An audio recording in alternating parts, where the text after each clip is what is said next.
Thank you. Good morning, Chairwoman Holland, Ranking Member Curtis, and members of the subcommittee.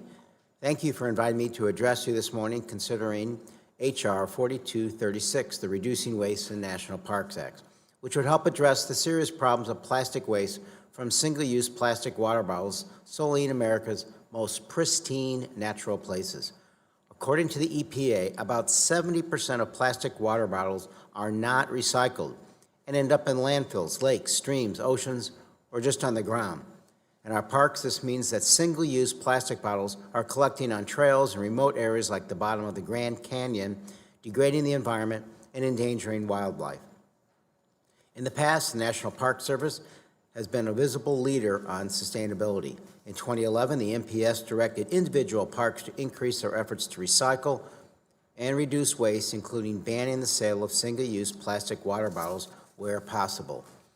The program was a smashing success, and parks that implemented the plan were able to produce real results.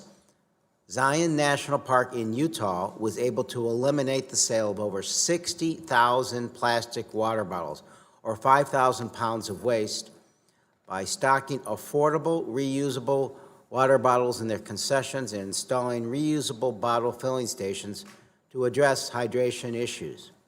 Despite these successes, this program was rolled back.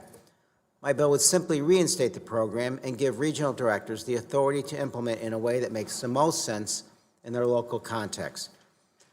This bill would not uniformly ban the sale of plastic water bottles in parks.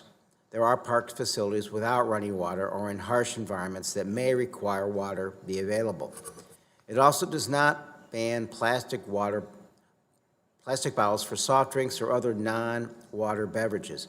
It only covers single-use plastic water bottles.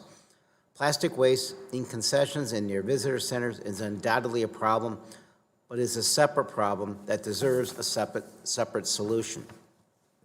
This bill is a common-sense, nuanced approach to reduce the waste building up in our backcountry, wilderness, and trails of our national parks.